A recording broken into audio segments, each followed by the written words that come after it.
Assalamualaikum warahmatullahi wabarakatuh. Salam sejahtera bagi kita semua. Semoga kita diberi kesehatan dimanapun kita berada.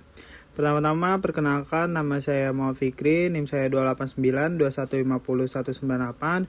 Saya dari Fakultas Ekonomi dan Bisnis, Program Studi Manajemen semester 5. Presentasi saya kali ini adalah presentasi sebagai syarat penilaian ujian akhir semester dari mata kuliah Pasar Uang dan Modal dengan judul Pasar Modal Syariah dengan dosen pengampu Bapak Mulyono. Pasar Modal Syariah. Pasar modal syariah adalah komponen penting dalam sistem keuangan Islam yang beroperasi sesuai dengan prinsip-prinsip hukum syariah.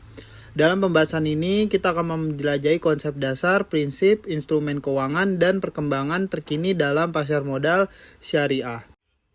Prinsip-prinsip dasarnya, yang pertama yaitu hukum syariah sebagai fondasi, mencakup aspek keadilan, transparansi, dan moralitas dalam seluruh transaksi. Kemudian yang kedua, kepatuhan, prinsip kepatuhan, itu syariah compliance, yaitu mematuhi ketentuan syariah termasuk larangan terhadap riba, spekulasi, dan unsur-unsur haram. Yang ketiga, prinsip bagi hasil atau profit and loss sharing. Pembagian keuntungan dan risiko secara adil di antara pihak yang terlibat dalam transaksi. Kemudian yang kelima, yang keempat, larangan riba atau usury. Larangan terhadap bunga atau riba dalam setiap bentuk transaksi keuangan. Dan yang kelima, larangan spekulasi atau gahar dan judi atau masyir. Larangan terhadap unsur spekulasi dan judi dalam transaksi untuk menjamin keadilan dan keamanan. Instrumen keuangan pasar modal syariah. Yang pertama, saham syariah. Saham dari perusahaan yang mematuhi prinsip-prinsip syariah, menghindari industri yang dianggap haram. Kemudian yang kedua ada obligasi syariah, yaitu instrumen hutang dengan prinsip bagi hasil dan larangan bunga.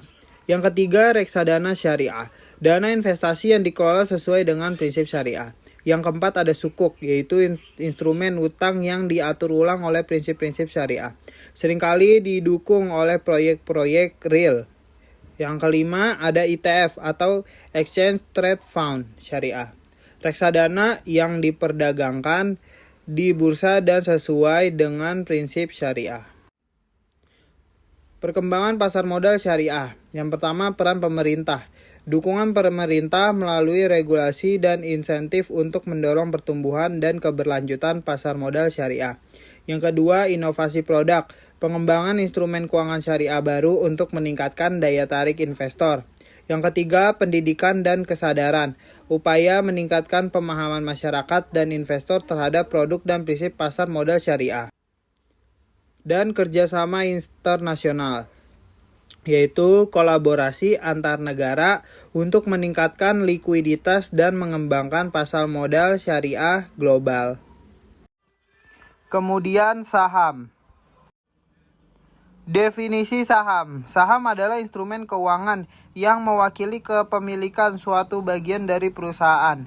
Pemegang saham juga dikenal sebagai pemilik ekuitas, memiliki hak atas laba, hak suara dalam keputusan perusahaan dan potensi keuntungan dari kenaikan harga saham. Kemudian karakteristik saham. Pemegang saham memiliki bagian kecil dari perusahaan, hak suara, berpartisipasi dalam pemilihan dewan, direksi, dan keputusan perusahaan. Kemudian hak dividen, mendapat pembagian laba perusahaan. Kemudian capital gain, potensi keuntungan dari kenaikan harga saham. Jenis-jenis saham. Yang pertama ada saham biasa atau common stock, memberikan hak suara dalam rapat pemegang saham. Kemudian berbagi dalam pembagian laba setelah pembayaran dividen saham preferen. Yang kedua ada saham preferen atau preferred stock, memiliki prioritas pembagian dividen dibandingkan saham biasa. Biasanya tidak memiliki hak suara. Kemudian ada saham blue chip, saham dari perusahaan besar dan mapan, cenderung stabil dan dapat diandalkan. Kemudian saham penny, saham dengan harga rendah seringkali dari perusahaan kecil, tergolong investasi yang lebih beresiko. Kemudian faktor-faktor yang mempengaruhi harga saham. Yang pertama, kinerja perusahaan. Laba dan pertumbuhan perusahaan mempengaruhi harga saham. Kemudian yang kedua, keadaan ekonomi. Faktor ekonomi makro seperti inflasi dan tingkat suku bunga dapat berdampak. Kemudian, analisis teknikal dan fundamental. Analisis grafik dan data keuangan membantu meramalkan pergerakan harga. Kemudian, berita dan peristiwa. Berita terkini dan peristiwa penting dapat memicu perubahan harga. Kesimpulan dari saham. Kesimpulannya yaitu investasi dalam saham melibatkan pemahaman mendalam tentang perusahaan, kondisi pasar, dan strategi investasi yang tepat. Saham menyediakan peluang pertumbuhan dan keuntungan, tetapi juga membawa risiko. Pemahaman yang baik tentang konsep dasar, jenis saham, dan faktor-faktor yang mempengaruhi harga saham membantu investor membuat keputusan yang informasional dan cerdas dalam mengelola portofolio investasi. Kemudian obligasi. Definisi obligasi. Obligasi merupakan perjanjian pinjaman antara penerbit obligasi dan pemegang obligasi, di mana penerbit berjanji untuk membayar bunga kepada pemegang obligasi dalam jangka waktu tertentu dan mengembalikan pokok pada tanggal jatuh tempo. Karakteristik obligasi. Yang pertama, nilai nominal, jumlah pokok yang akan dikembalikan pada jatuh tempo. Kemudian jatuh tempo, waktu kapan obligasi akan dikembalikan atau ditebus. Kemudian keamanan. Obligasi dianggap sebagai instrumen investasi yang lebih aman karena pembayaran bunga dan pokok memiliki prioritas. Kemudian jenis-jenis obligasi. Yang pertama, ada obligasi korporat diterbitkan oleh perusahaan untuk memperoleh dana. Tingkat bunga biasanya lebih tinggi daripada obligasi pemerintah karena tingkat risiko yang lebih tinggi. Kemudian obligasi pemerintah dikeluarkan oleh pemerintah untuk membiayai proyek atau defisit anggaran. Biasanya dianggap lebih aman karena didukung oleh kekuatan penuh pemerintah. Kemudian yang ketiga, obligasi municipality diterbitkan oleh pemerintah daerah untuk membiayai proyek-proyek lokal. Kemudian obligasi convertible dapat dikonversi menjadi saham pada masa tertentu dan memberikan fleksibilitas kepada pemegang obligasi untuk mendapatkan keuntungan dari kenaikan harga saham.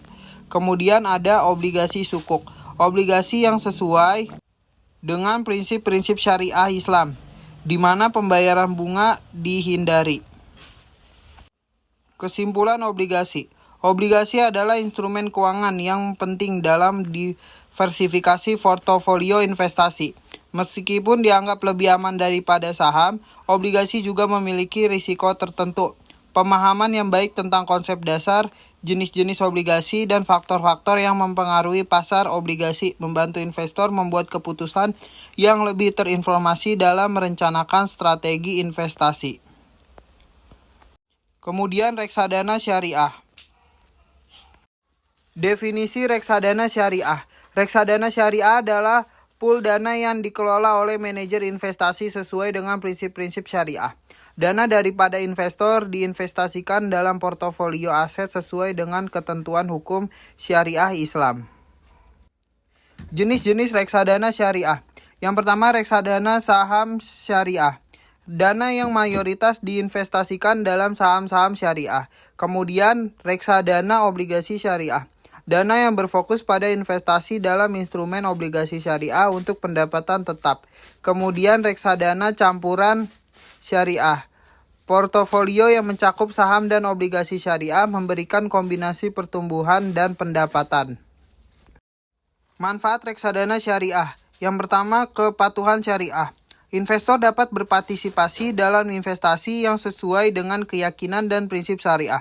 Kemudian, diversifikasi yang terkelola. Investor mendapatkan akses ke portofolio yang telah diversifikasi kepatuhannya terhadap syariah, membantu mengurangi risiko. Kemudian, Profesionalisme manajemen. Reksadana syariah dikelola oleh tim manajemen yang memiliki pemahaman mendalam tentang prinsip syariah dan strategi investasi yang sesuai.